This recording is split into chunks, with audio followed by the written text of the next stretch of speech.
하루에 딱 10명만 치료를 하겠소이다.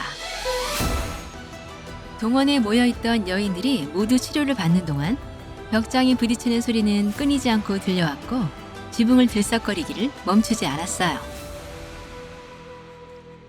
치료를 받은 여인들은 자신들이 들은 소문과는 달리 생기를 얻은 모습이 아니라 모두 기진맥진 탈진한 상태가 되어 비틀비틀 집으로 돌아갔어요. 마지막 여인의 치료까지 모두 끝나게 되자 해는 어느덧 서산을 넘어가고 있었어요.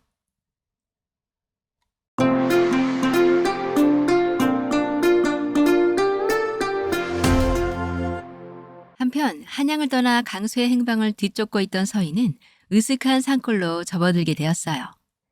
음산한 기운을 잔뜩 뿜은 골짜기에 접어든 서인은 홀로 생각하였어요.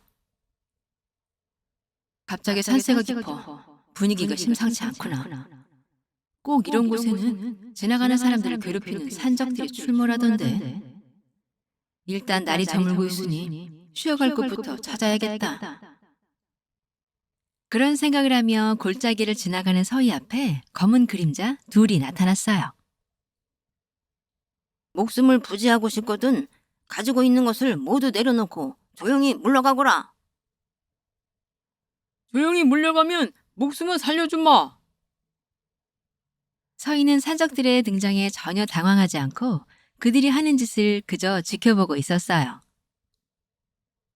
그럼 그렇지. 이런 곳에는 꼭 이런 것들이 있다니까. 전혀 동요를 보이지 않는 서희를 탐탁지 않은 표정으로 보던 수아 하나가 소리쳤어요.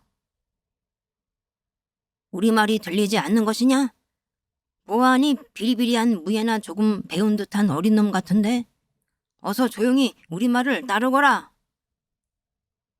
서희는 칼집에 들어있는 칼의 손잡이를 쥐며 산적들에게 이야기하였어요. 너희야말로 목숨이 아깝거든 지금 당장 이곳을 떠나라. 이 칼이 칼집에서 나오는 순간 너희의 목숨은 부지하기 힘들 것이다. 수아 하나가 뒤에서 잠자코 지키고 서 있는 두령에게 이야기했어요. 두령님, 저 어린 놈이 겁을 밥 말아먹은 모양입니다. 저희가 손을 좀 봐줘야겠습니다.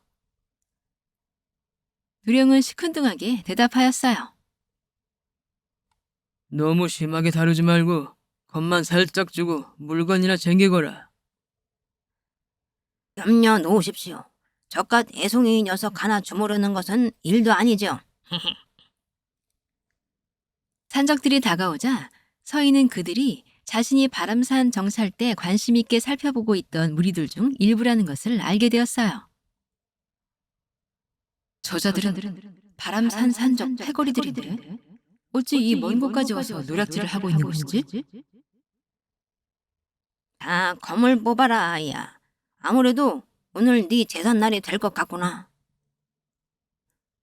내가 이 검을 뽑는 순간 너희는 후회하게 될 것이다.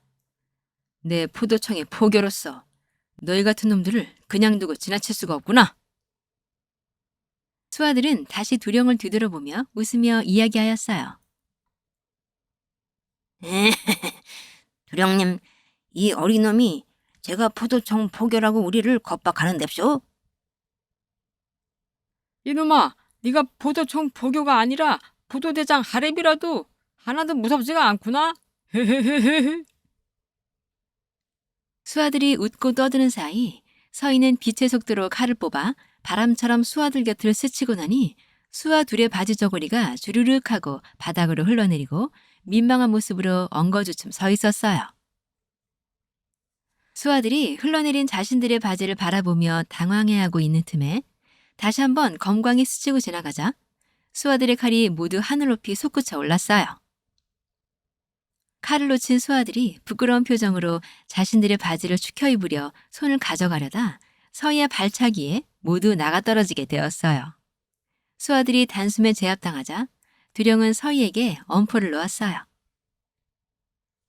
어린 것이 잔재주는 조금 부리는구나. 그러나 알량한 잔재주를 비우는 것도 여기까지다. 내 진정한 사내의 힘을 보여주마. 나가떨어진 수아들을 한심하게 바라보며 두령이 천천히 자세를 잡으며 서희에게 다가왔어요. 그 순간 두령이 자세를 바로잡을 사이도 없이 수십 개의 건광이 두령 주위의 공기들을 베듯 번쩍거리더니 두령의 옷이 갈기갈기 다 찢겨 산산이 흩어져 버리고 두령은 실오라기 하나 걸치지 않은 모습으로 우두커니 서 있게 되었어요. 두령은 자신의 상황을 파악하지 못하고 멍하니 있다가 이내 자신의 상태를 발견하고는 소스라치게 놀라 자신의 주요 부위를 가까스로 가리기 바빴어요. 지금 무슨 일이 있었던 것인가? 잠시 후 두령과 수아들은 서희에게 포박되어 무릎을 꿇고 있었어요. 옷이 모두 찢겨나간 두령은 거적대기 같은 천으로 간신히 주요 부위만 가린 채 눈물을 흘리고 있었어요. 내가 지금 마땅히 묵을 곳이 없었는데 너희들이 머무는 처소에서 하룻밤 일단 지내고 길을 떠나야겠다. 어서 앞장서라. 서희의 명령에 산적들은 순순히 길을 안내하며 자신들의 소굴로 향했어요. 산적들과 함께 서희가 그들의 소굴에 당도해 보니 다 쓰러져가는 움막 같은 곳이라 혀를 차며 이야기하였어요. 아무리 산적들이라 하여도 사는 것이 너무 궁핍한 것이 아니냐? 부끄러운 이야기지만 이 집도 요즘 할 짓이 못 됩니다, 보교나리. 백성들 살림살이가 어려우니 산적들은 늘어나고 빼앗을 재물들은 귀해지니 입에 불칠하기가 쉽지 않습니다. 그리고 요사이 며칠은 내 인생의 철천지 원수놈을 만나는 바람에 이 짓을 제대로 하지 못했습니다. 철천지 원수? 그것이 누구냐? 강쇠라는 놈인데 그 놈이 힘이 없는 척 연기를 하다가 어느 순간 우리를 잡아 내리꽂아 버렸습니다. 강세라는 이름을 듣자 서희가 귀를 쫑긋 세우며 다시 물었어요. 지금 강세라고 하였냐? 그자가 이곳을 지나갔단 말이지? 예, 며칠 전 지나갔습니다. 젊은 보교님도 강세 그놈을 알고 계십니까? 그것은 알 거 없고 너희들은 오늘 밤 조용히 여기서 나와 머물고 내일 가까운 관아에 넘길 것이니 그리 알고 행여 섣부른 행동을 하려고 마음먹었다간 다시는 하늘을 볼 수 없을 것이니 잠자코 내 말대로 따르거라. 서희는 말을 마치면서 자신의 칼을 빼내어 두어 번 허공을 빠르게 베어 산적들의 의지를 꺾어 놓았고 그렇게 산적들은 서희에게 붙잡힌 채로 하룻밤을 지내게 되었어요. 강세는 하루 종일 자신의 양기를 소진하고는 저녁밥도 거른 채 그대로 골아떨어졌어요.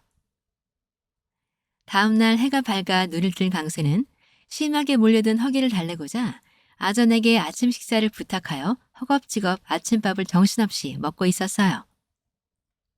아침 식사를 다 마칠 무렵 동원안이 갑자기 소란스러워지며 여인들이 들이닥쳤어요.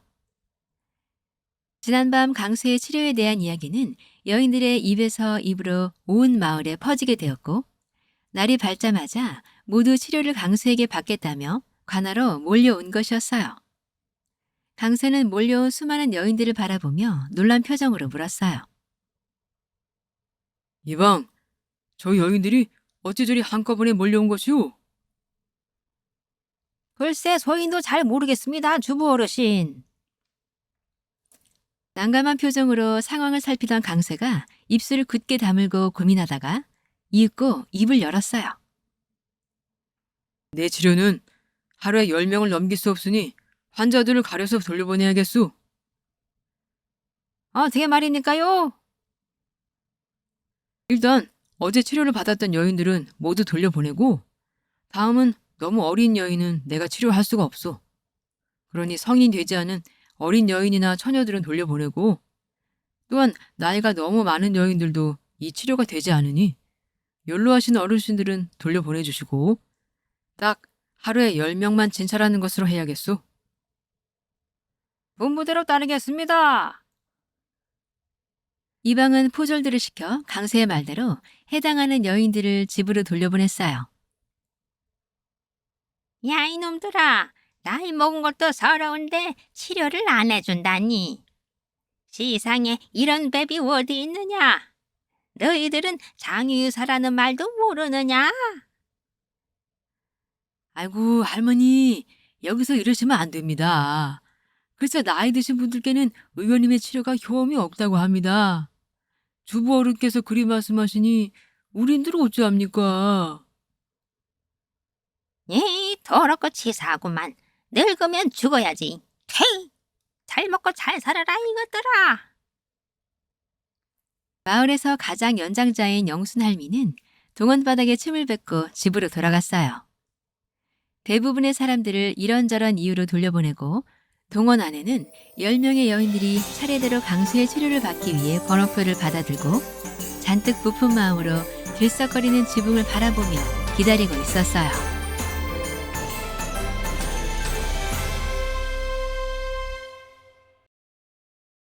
이놈아, 네가 포도청 포교라.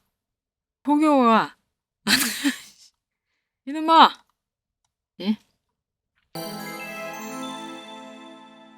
그 순간 두령이 자세를 바로잡을 사이도 없이 수십 개의 검광이 두령의 주위를 공기들을